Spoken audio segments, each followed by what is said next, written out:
来看在地小经济、在地农作物发展变成重要的产业，这是宜兰的三星。宜兰的三星出产什么？三星葱，因为有特殊的芳气，所以讲无论是葱仔饼，还是相关的制品，拢有真侪乡亲介意。即马毋那干那食尔，佫会使发展出三星葱仔饼 DIY， 还是家己动手去做的教室，增加当地观光的人潮，更加说提炼营养成分做成面膜，或者是三星葱仔发挥更较悬的价值，创造出一年1亿2千万的产单。一家落去，就使闻到葱的香味。来到宜兰三星，都爱试这款特产三星葱，好食的秘密就伫这。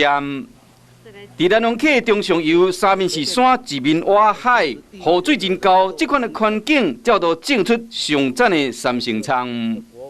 粉白色的果粉是我们的天然的防腐剂，也代表我们的农药它的产流量在安全值之下。好品质的农作物，和三星葱变成葱仔界顶级品，即马毛陆续出现真侪加工品。热天时食冰会使消暑，就不会太甜，可是微甜，然后有葱的香味。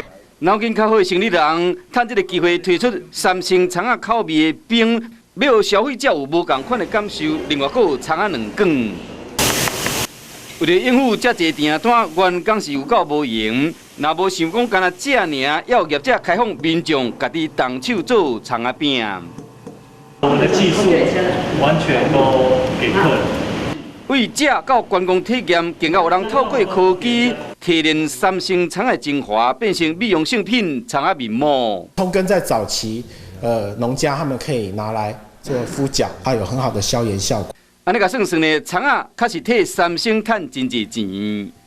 这附属品的产值才有1亿2千万左右，所以三星葱仔除了出名以外，更加是对三星来讲是真重要一个农产品的一个产业。唔通看一支葱仔无点，伊是三星乡重要的经济命脉，嘛互人看到地区特色的农作物所带来的大价值。